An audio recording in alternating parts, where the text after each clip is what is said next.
దేవుని ఘనమైన నామమునకు ఘనత కలుగునుగాక. ఈ వాక్యం వింటున్నటువంటి ప్రతి ఒక్కరికి కూడా ప్రభు అయినటువంటి యేసుక్రీస్తు నామములో శుభములు తెలియజేస్తూ ఉన్నాను. నేటి ధ్యానం నిమిత్తము 119వ కీర్తన 74వ వచనం. నీ వాక్యం మీద నేను ఆశ పెట్టుకుని ఉన్నాను, నీ యందు భయభక్తులు గలవారు నన్ను చూచి సంతోషింతురు. అలాగే 81వ వచనం కూడా, నీ రక్షణ కొరకు నా ప్రాణం సొమ్మసిల్లుచున్నది, నేను నీ వాక్యం మీద ఆశ పెట్టుకుని ఉన్నాను. దేవుని యొక్క వాక్యం మీద మనము ఆసక్తిని కలిగి ఉండాలనేటువంటి అంశాన్ని గడిచిన దినాన్ని కూడా మనం ధ్యానిస్తూ వచ్చాం. ఎందుకనంటే దేవుని యొక్క వాక్యం మనలను శుద్ధి చేస్తూ ఉంది. వాక్యపు వెలుగులో మన జీవితాలను పరిశీలన చేసుకున్న ద్వారా మనము పవిత్రపరచబడడానికి వాక్యం మనకు సహాయం చేస్తూ ఉంది. అలాగే వాక్యం మన బాధల్లో మనకి నెమ్మది కలిగిస్తూ ఉంది. ఈ కారణాలను బట్టి వాక్యాన్ని మనము ఎక్కువగా అపేక్షించాలి, దాని యందు ఆసక్తి కలిగి ఉండాలని గత ధ్యానంలో మనం నేర్చుకోవడం జరిగింది.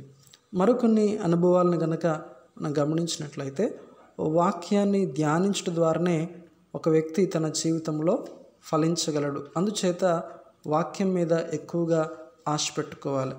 1వ కీర్తన 1, 2, 3 వచనాలు మనం చదివితే అక్కడ ఈ రీతిగా రాయబడి ఉంది. దుష్టుల ఆలోచన చొప్పున నడువక, పాపుల మార్గం నిలువక, అపహాసకులు కూర్చుండు చోటను కూర్చుండక, యెహోవా ధర్మశాస్త్రమునందు ఆనందించుచు దివారాత్రం దాన్ని ధ్యానించువాడు ధన్యుడు.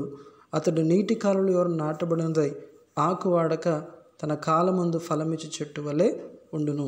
ఇక్కడ ఈ భాగంలో మనం గమనించినట్లయితే ఎవరైతే వాక్యాన్ని ధ్యానిస్తారో దివారాత్రము కూడా వారు ఫలించేటువంటి వారుగా ఉంటారు అని రాయబడుతూ ఉంది. ఈ మాట బైబిల్ అంతట్లో కూడా తరచుగా ప్రస్తావించబడినట్లుగా మనం గమనించగలం.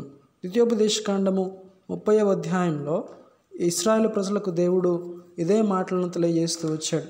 అవేంటంటే, నీ దేవుడు అనేటువంటి యెహోవా నీకు ఆజ్ఞాపించేటువంటి ఆజ్ఞలన్నింటినీ కూడా మీరు గైకొనండి, అప్పుడు మీరు ఫలిస్తారు అనేటువంటి మాట ఇశ్రాయేలు ప్రజలకు కూడా దేవుడు తెలియజేస్తూ వచ్చాడు. ద్వితీయోపదేశకాండము 30వ అధ్యాయము 8వ వచనంలో, నీవు తిరిగి వచ్చి యెహోవా మాట విని నేను నేడు నీకు ఆజ్ఞాపించు ఆయన ఆజ్ఞలన్నింటినీ గైకొనుచుందు, మరియు నీ దేవుడైన యెహోవా నీ చేతి పనుల విషయంలో, నీ గర్భఫల విషయంలో, నీ పశువుల విషయంలో, నీ భూమి పంట విషయంలో నీకు మేలగునట్లు నిన్ను వర్ధిల్ల చేయును.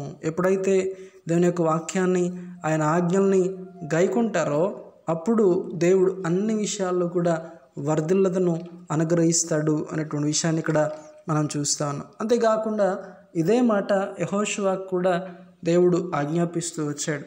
యెహోషువ గ్రంథం 1వ అధ్యాయం 8వ వచనం, ఈ ధర్మశాస్త్ర గ్రంథమును నువ్వు బోధింపక తప్పిపోకూడదు, దానిలో వ్రాయబడిన వాటన్నిటి ప్రకారం చేయుటకు నువ్వు జాగ్రత్త పడినట్లు దివారాత్రము దాన్ని ధ్యానించినట్లా నీ మార్గమును వర్ధిల్ల చేసుకుని చక్కగా ప్రవర్తించదు. దేవుని యొక్క ధర్మశాస్త్రాన్ని ఎప్పుడైతే మీరు ధ్యానిస్తారో అప్పుడు నీ మార్గము వర్ధిల్లుతుంది అని యెహోషువకు కూడా దేవుడు తెలియజేస్తూ వచ్చాడు.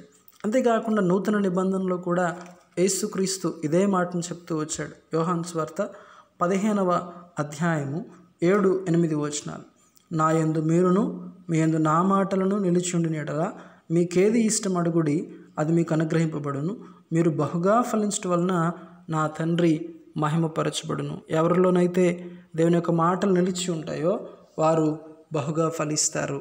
అంటే ఒక వ్యక్తి తన జీవితంలో ఆధ్యాత్మికంగాను లేక ఇంకా అనేక విధాలుగా ఫలించాలి అని అంటే వాక్యపు పునాదుల మీద అతని జీవితం నిర్మించబడాలి. వాక్యాన్ని దివారాత్రం కూడా ధ్యానిస్తూ దాని యందు ఆనందించగలిగేటువంటి వ్యక్తిగా ఉండాలి. అప్పుడే వారి యొక్క జీవితాలు ఫలించబడతాయి.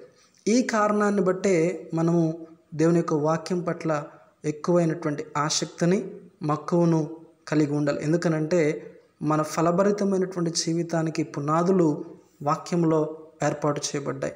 కాబట్టి ప్రియ స్నేహితులారా, ఈరోజున వాక్యం యందు మనము ఆశ పెట్టుకుని జీవిద్దాం. భక్తులు అన్నారు, నీ యొక్క వాక్యం మీద నేను ఆశ పెట్టుకున్నాను. ఈ తీర్మానము మన జీవితాల్లో కూడా మనం కలిగి ఉండాలి. ఎందుకనంటే మనము దాని యందు ఆసక్తి కలిగి ఉండటం ద్వారా మాత్రమే మనము ఫలించగలం. కాబట్టి వాక్యం యందు ఆసక్తి కలిగి దాన్ని ధ్యానిస్తూ ముందుకు కొనసాగుదాం.